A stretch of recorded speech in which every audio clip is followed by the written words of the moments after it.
is the Who. Ron Paul, Republican Congressman from Texas and candidate for president. Congressman, good to see you. Thank you very much. Congressman, you've created a stir by proposing the elimination of an agency that's gotten very high marks in this part of the country over the last few days. If you were successful in getting rid of FEMA, the Federal Emergency Management Agency, what or who would carry out its functions?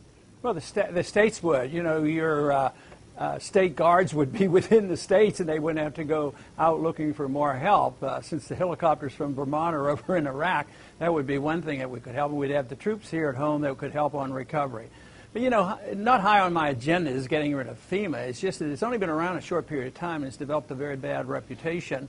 I live in a coastal district, and we deal with FEMA all the time, and it's the agency of government that I get the most complaints about. And there's better ways to solve these problems, and they don't have a very good record. All you have to do is go and look at all the articles written about Katrina and some of the mix-ups that FEMA got involved in there. So I'm just saying there's a better way of doing it. But if I may, FEMA has gotten rave reviews over the last couple of days in some of the states and from some of the governors who you say should take over. The governor of Vermont today, Peter Shumlin, said he'd like to see you come there. The Democratic governor of Connecticut, as you know, called you an idiot. The Republican governor of Jersey, Chris Christie, and of Virginia, ridiculed the notion that you and Eric Cantor in the Congress are advancing that for every dollar in disaster relief should there be an offsetting dollar in tax cuts. What do you know that they don't, Congressman? Well, no, but doesn't that sound like a rather reasonable thing? We're in a financial crisis because the debt is unmanageable.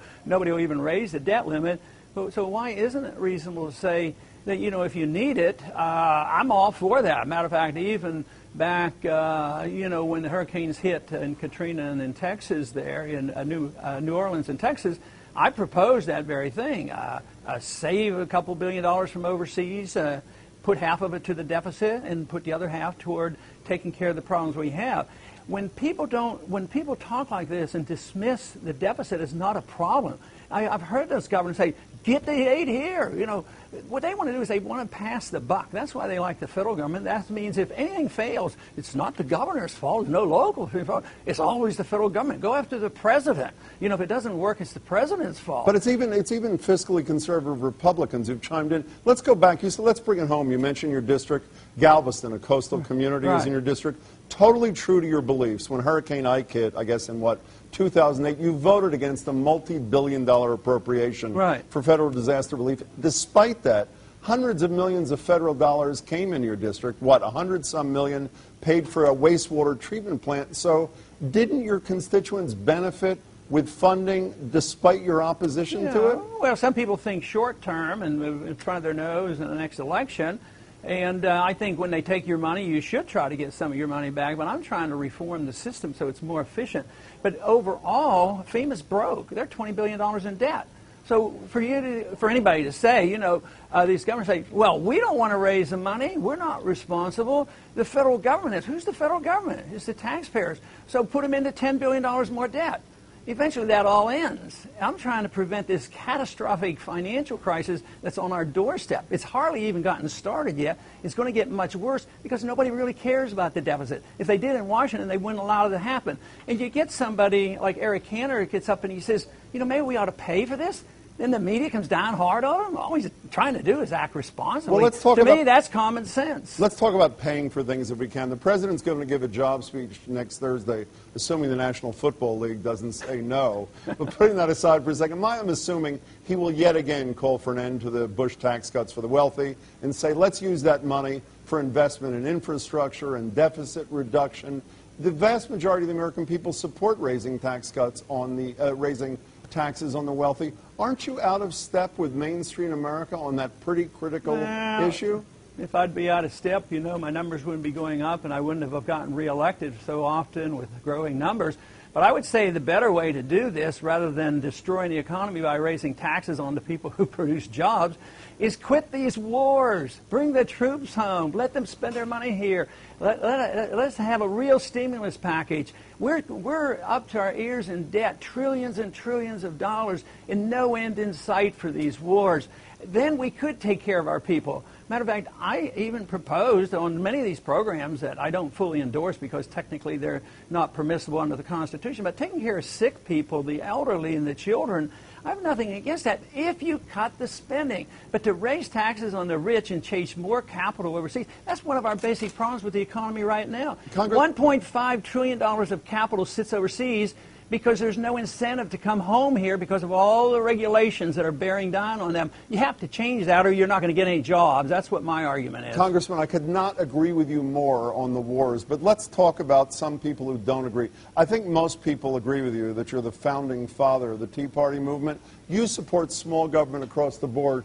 But I think it's safe to say that many Tea Party members, lots of them, including some Tea Party leaders like Sarah Palin, Michelle Bachmann, want small government here, but want large government overseas, specifically things like support for the Afghanistan war. So isn't it safe to say that their voice on issues of fiscal responsibility, the Tea Party, is simply not credible when they're saying, let's continue to spend those tens of billions of dollars that you and I both agree is money wasted. So who should listen to the Tea Party on money issues? Well, that's one thing for sure. The Tea Party is not monolithic. Obviously, it was started in our campaign 4 years ago, but there were a lot of people who joined who saw a wave coming, which was an anti-Washington wave, and it's an anti-deficit wave. But you're right, and this is what the election is all about, because it's going to be sorted out. And I think my views will prevail, but I have to prove myself. I have to be credible. I have to get the support. I have to get the votes.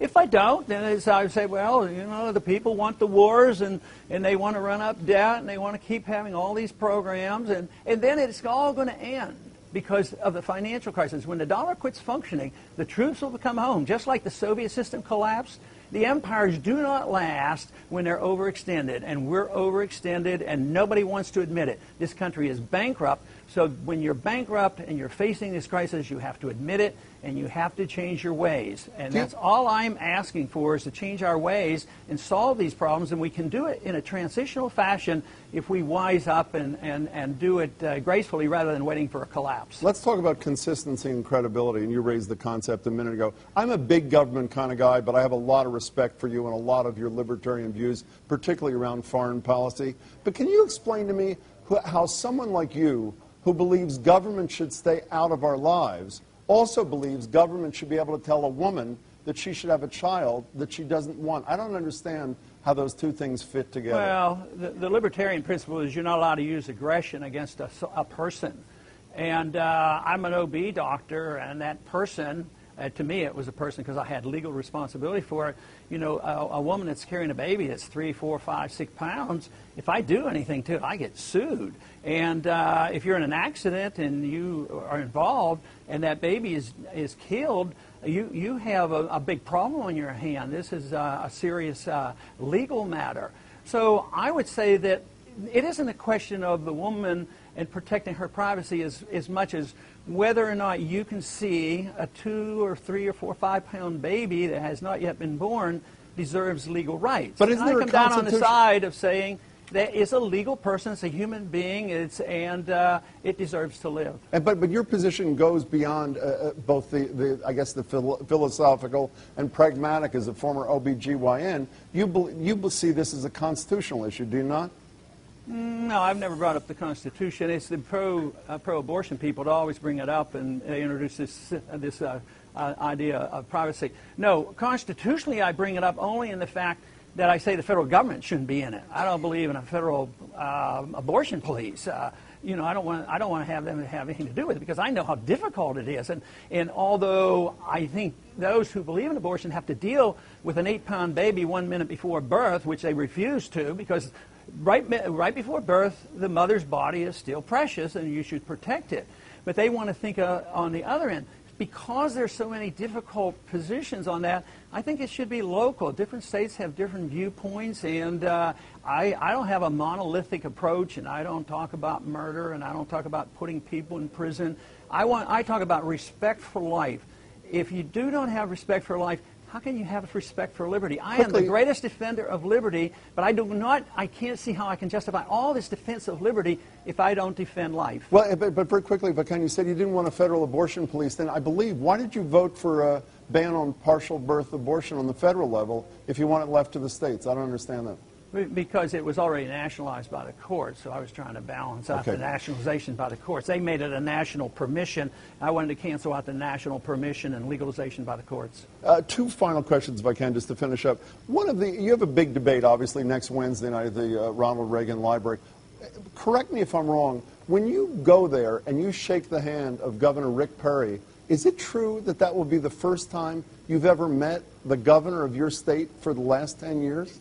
In my memory, you know, I've said that because I do not recall it, but you know, he and I have been in Texas for a long time, and who knows, we might have passed some time along the way and we shook hands. But no, I honestly do not recall ever personally meeting him. But do you not find that strange? It seems to me, tell me if you think this is unfair, that it's sort of symptomatic of two men who are more concerned maybe about going their own way than they are about working collaboratively for their constituents. You both served Texans for the same 10 years and beyond, no? Well, he worked a lot in Austin. I worked a lot in Washington. But it is true that both George Bushes, I did get to know them, and I thought they were very cordial, and I got along with them quite well. Even though we had our same disagreements. You can imagine how much I disagreed with their foreign policy. But George Bush Jr., I knew him pretty well. But he was always very, very cordial and polite to me. Hey. But no, I did not have that relationship. But I wouldn't say it was me deliberately saying I'm going my way and he's going his way. It just happened that way, and I guess somebody else will have to sort out exactly why. 30 seconds, if we can. You just had a birthday, correct? That is correct. Happy birthday. So if you're elected president, you'll be 77 years old when you take office. Oldest president to assume the office by far, 7 years. I know firsthand how many young people are huge supporters of yours. But at 77, Congressman, aren't you too old to be President of the United States? No.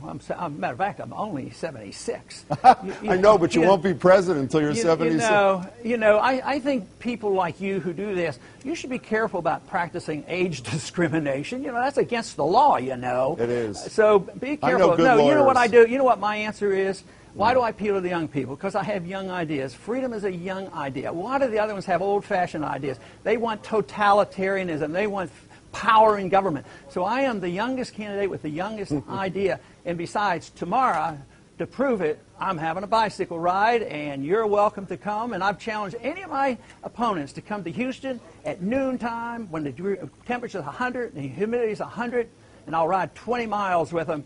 And then you'll have the right to ask me about my age or challenge me about my age. That's a fair deal. You look fabulous, too. Congressman Paul, thank you so much. I hope we get to talk to you a lot as the campaign goes along. Thank you.